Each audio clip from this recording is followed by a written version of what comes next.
शौनक जी कहते हैं कि हे अति बुद्धिमान सूत जी, किस कर्म के कारण मनुष्य उस भवसागर को पार करके गोलोक में जाता है जिसे पार करना बहुत कठिन है। और हे सूत जी, राधा अष्टमी तथा उसके उत्तम महात्म्यों के विषय में बताइए। सूत जी कहते हैं कि हे ब्राह्मण श्रेष्ठ, पूर्व काल में नारद जी ने ब्रह्मा जी से यही प्रश्न पूछा था। मैं आपको वही कथा सुनाता हूँ। नारद जी ने कहा कि हे पितामह, हे परम बुद्धिमान, हे समस्त पवित्र शास्त्रों के ज्ञाताओं में श्रेष्ठ, मुझे राधा अष्टमी के विषय में बताइए। हे प्रभु, इसका धार्मिक फल क्या है? प्राचीन काल में इसका व्रत किसने किया था? जो मनुष्य राधा अष्टमी का व्रत नहीं करते उन्हें क्या पाप लगता है?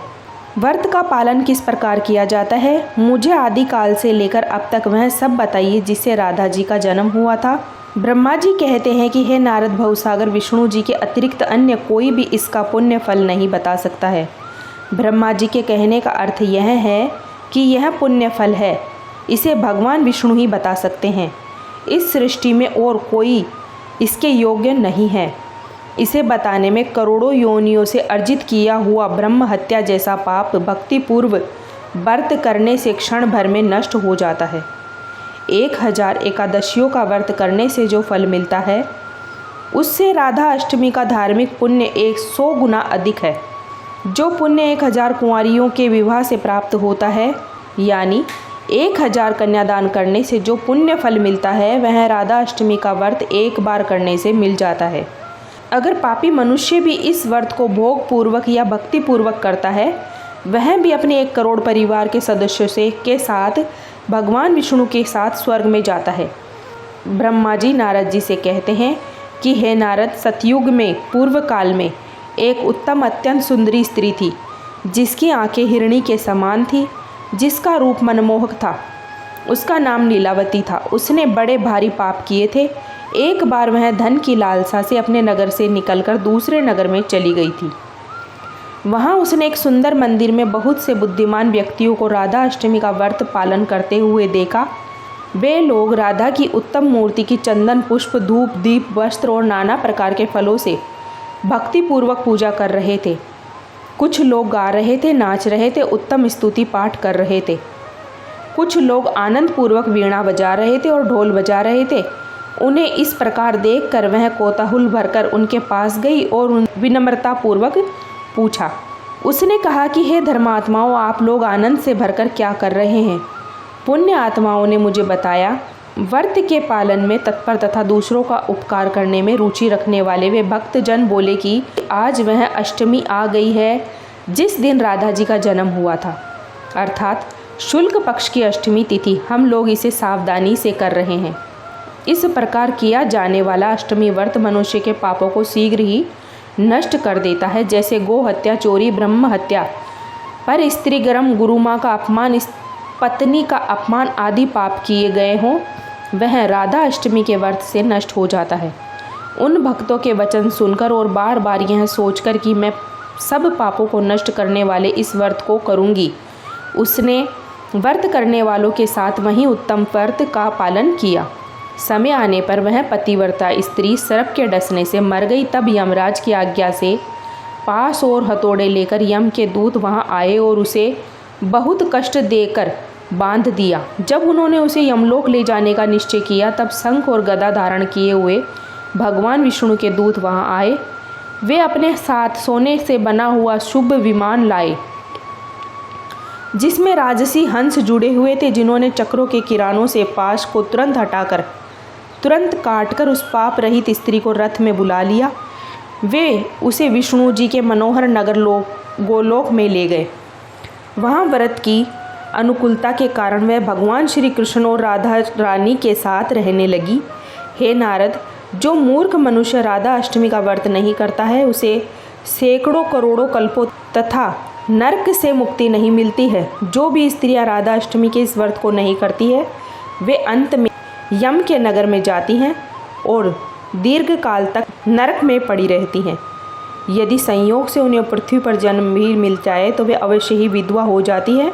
हे नारद, एक बार यह पृथ्वी दुष्टों से समूहों से आक्रांत हो गई थी। वह अत्यंत असहाय होकर गाय बन गई और मेरे पास रोती हुई आई थी। और उसने मुझसे अपना दुख कहा। उसके वचन सुनकर मैं भगवान कृष्ण के समीप गया। मैंने तुरंत ही भगवान कृष्ण को उसके दुख की तीव्रता बताई। उन्होंने मुझसे कहा कि हे ब्रह्मा, तुम देवताओं के साथ पृथ्वी पर जाओ, तत्पश्चात मैं भी अपने सेवकों के साथ वहां जाऊंगा। यह सुनकर मैं देवताओं के साथ पृथ्वी पर आ गया। तब भगवान कृष्ण ने अपने प्राणों से भी प्रिय राधा जी से कहा कि हे देवी, मैं पृथ्वी पर भार हरने के लिए पृथ्वी पर जा रहा हूँ, तुम भी पृथ्वी पर आओ। यह सुनकर राधा भी पृथ्वी पर चली आई। वहाँ राधिका भाद्रपद मास के शुक्ल पक्ष के अष्टमी तिथि को वृक्ष भानु भी यज्ञ भूमि पर दिन के समय उत्पन्न हुई। राधा यज्ञ के लिए शुद्ध होने पर वह दिव्य रूप वाली दिखाई दी। राजा प्रसन्न होकर उसे अपने घर ले गया और अपनी रानी को सौंप दिया। उस रानी ने उनका पालन पोषण किया। इस प्रकार हे नारद, जो बातें मैंने तुमसे कही तुम्हें गुप्त रखना है। सूत जी ने कहा कि जो मनुष्य भक्तिपूर्ण इस व्रत की कथा सुनता है, जो चारों ओर से पुरुषार्थ का फल देने वाला है, वह समस्त पापों से मुक्त होकर अंत में भगवान विष्णु के घर जाता है। तो यह थी श्री राधा अष्टमी की व्रत कथा। यही महिमा भी है और कथा भी है।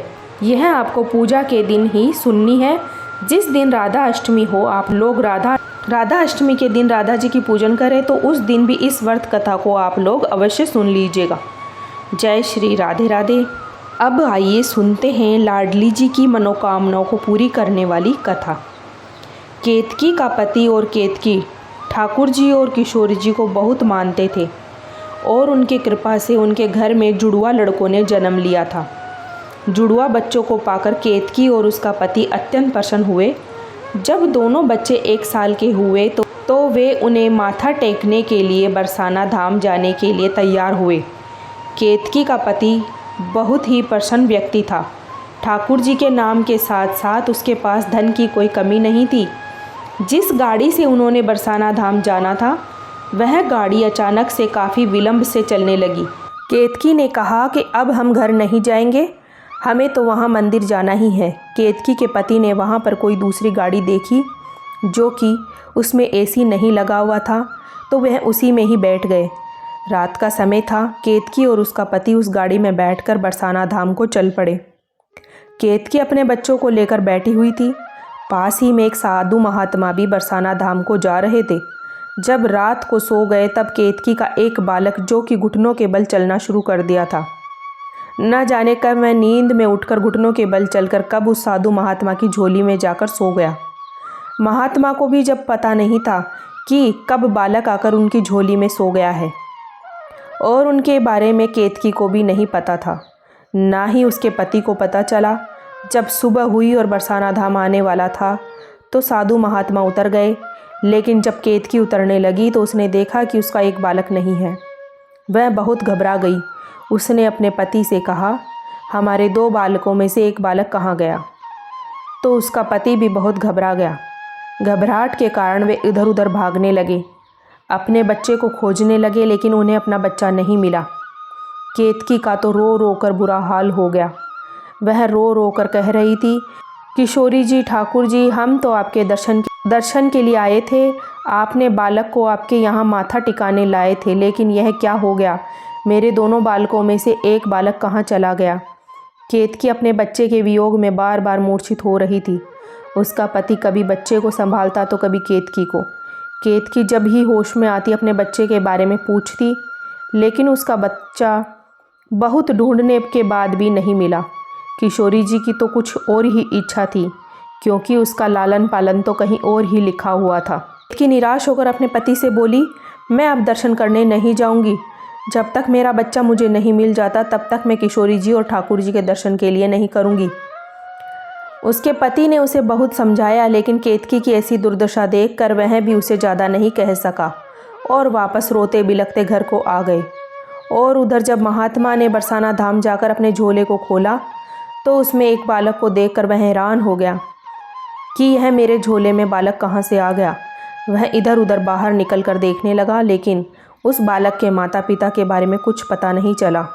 अब थक हार कर महात्मा ने उसे किशोरी जी का बालक समझकर अपने पास ही रख लिया। वह महात्मा किशोरी जी का अत्यंत भक्त था। वह हर रोज़ लाडली जी के मंदिर की खूब सेवा किया करता था। वहाँ किशोरी जी के वस्त्रों को व्यवस्थित करता था। किशोरी जी के मंदिर की बुहारी करता था और साथ साथ में बालक को भी संभाल लिया करता था। धीरे धीरे बालक में भी उस साधु के संस्कार आने शुरू हो गए। सब काम करने के बाद वह बालक और महात्मा मधुकरी मांगकर अपना पेट भरते थे। अब धीरे धीरे बालक बड़ा होने लगा और किशोरी जी की सेवा करते करते उसे किशोरी जी की हर आदत के बारे में पता चल गया। कब किशोरी जी प्रसन्न हैं, किशोरी जी को आज कौन सा वस्त्र धारण करने का मन कर रहा है, कौन सा भोजन पाने का मन कर रहा है, उसे किशोरी जी के हाव भाव से पता चल जाता था। तो वह गुसाई जी से बोला, किशोरी जी को आज यह भोजन का भोग लगाएंगे, यह वस्त्र धारण कराएंगे। गुसाई जी उसका सब कहना मानते थे और उसे किशोरी जी का बेटा कहते थे। अब वह बालक 12 वर्ष का हो चुका था। केतकी अब तक अपने बेटे को नहीं भूल पाई थी और न ही कभी वह उसके बाद लाडली जी के दर्शन करने गई थी। एक दिन केतकी के पति को बरसाना धाम के पास ही किसी काम से जाना पड़ा था और वह वहां पर गया। उसकी बहुत इच्छा हुई कि आज किशोरी जी के दर्शन किया जाए। केतकी को बिना बताए वह किशोरी जी के दर्शन करने चला गया। जब वह वहां पर लाडली जी के दर्शन कर रहा था तभी उसे वहां पर एक बालक दिखाई दिया। उसे लगा कि इस बालक को मैंने कहीं देखा है, क्योंकि जुड़वा होने के कारण उसके बेटे की शक्ल उस लड़के से मिलती जुलती थी। उस लड़के को इतनी लगन से किशोरी जी की सेवा करते देखकर केतकी का पति मन ही मन बहुत प्रसन्न हो रहा था कि इस लड़के में किशोरी जी के प्रति कितनी श्रद्धा है, कितने अच्छे संस्कार इसके माता पिता ने उस लड़के को दिए हैं।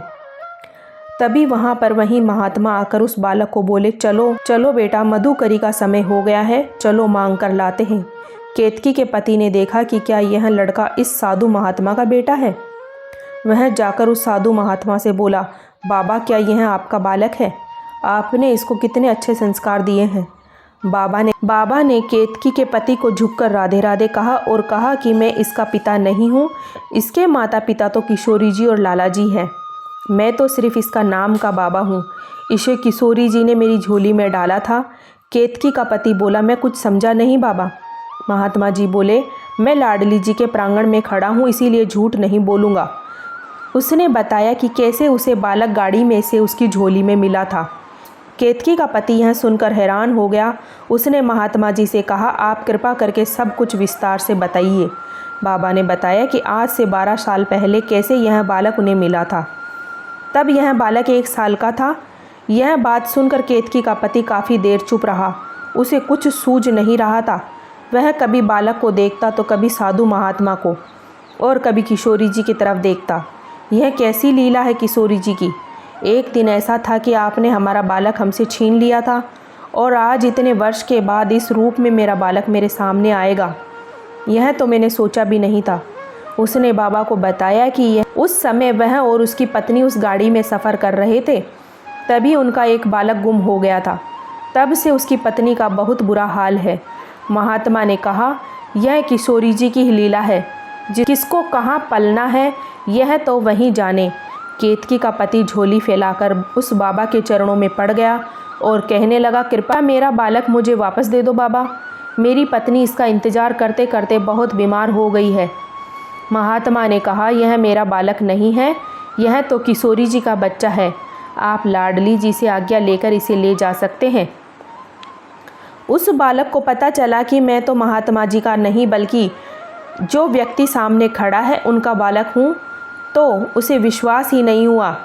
जब महात्मा ने उसे दोबारा कहा कि यह तुम्हारे पिताजी हैं, आज से तुम उसके साथ रहोगे, तो वह एकदम से अपनी जगह से थोड़ा पीछे हटता हुआ बोला, नहीं नहीं बाबा, मैं लाडली जी और आपको छोड़कर कहीं नहीं जाऊंगा।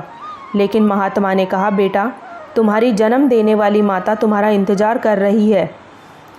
उस बालक को महात्मा ने इतने अच्छे संस्कार दिए थे कि वह अपने पिताजी और माताजी की व्यथा को सुनकर उसका मन पसीज गया। किशोरी जी की आज्ञा लेकर वह अपने पिता के साथ अपने घर चला गया। अपने खोए बेटे को अपने सामने पाकर केतकी को विश्वास नहीं हो रहा था।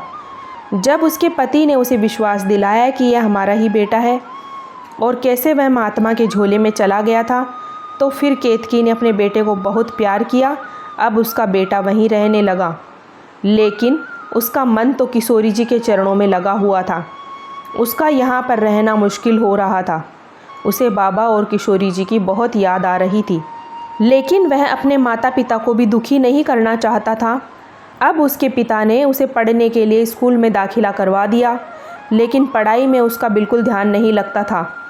जब भी वह अपनी कापी किताबें खोलता तो उसे बस किशोरी जी और ठाकुर जी कभी नृत्य करते नज़र आते तो कभी कुंज में विहार करते नज़र आते।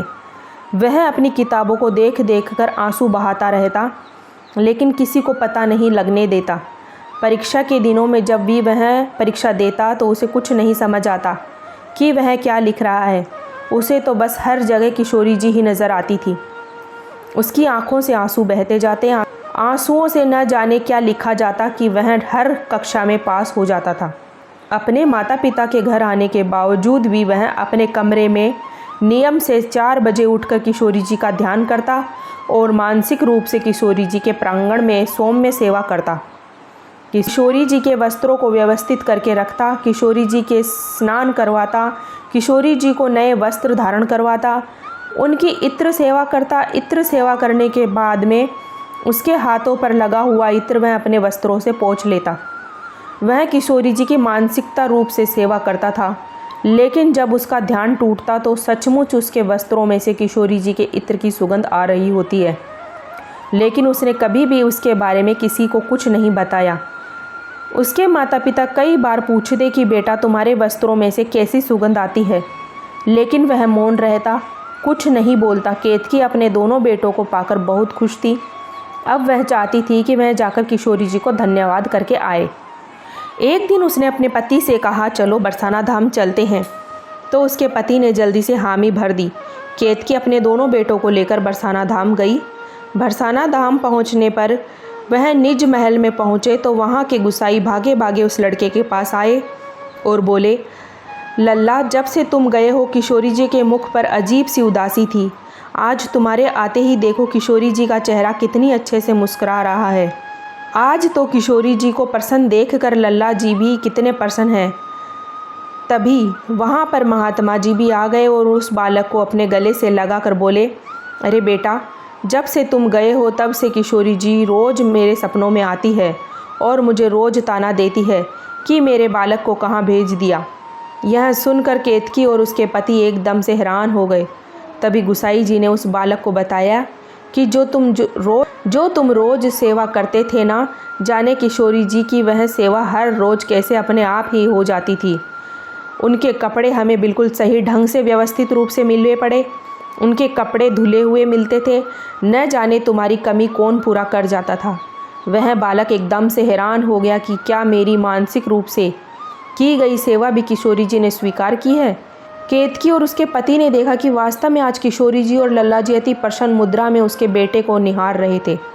ऐसा लग रहा था जैसा वह बाहें फैलाए उसे गले लगाना चाहते हैं। किशोरी जी की ऐसी ममता अपने बेटे के प्रति देखकर केतकी की आंखों से अश्रुधारा बहने लगी। वह कहने लगी, मैं कितनी सौभाग्यशाली हूँ कि मेरे बेटे को किशोरी जी ने अपनाया है। मेरा बेटा जो मेरे पास केवल 1 साल रहा, मेरा उसके बिना रो रो कर बुरा हाल था, लेकिन यह तो किशोरी जी के पास 12 साल रहा है। किशोरी जी तो उसकी माँ बन चुकी है, तो किशोरी जी को भी इस बालक की याद तो आती ही होगी। उसने किशोरी जी के चरणों में जाकर उनसे क्षमा मांगी और कहा, हे लाडली जी मुझे क्षमा कर दो। यह मेरा पुत्र नहीं, यह आपका ही पुत्र है। आज से ही आपकी सेवा में ही रहेगा। आप ही इसकी माता हैं। बस अपनी कृपा दृष्टि हम सब पर बनाए रखना। मैं धन्य हो गई कि आपने मेरे लल्ला को अपना लाला माना और उसे इतने अच्छे संस्कार दिए। आज किशोरी जी के प्रांगण में एक अजीब तरह की धूम थी। शायद किशोरी जी को अपना पुत्र वापस प्राप्ति की खुशी थी। आज हर तरफ राधे राधे का जाप हो रहा था। आज केतकी भी खुश थी, वह बालक भी खुश था, लाडली जी भी खुश थी और चारों तरफ खुशी का माहौल था। जय हो मेरी ममतामयी करुणामयी लाडली जी सरकार की। राधे राधे तो बोलना ही पड़ेगा। जय जय श्री राधे। अगर आपको वीडियो पसंद आई तो हमारे चैनल को सब्सक्राइब करें और कमेंट बॉक्स में राधे राधे लिखना ना भूलें। वीडियो को अंत तक देखने के लिए आपका तहे दिल से धन्यवाद।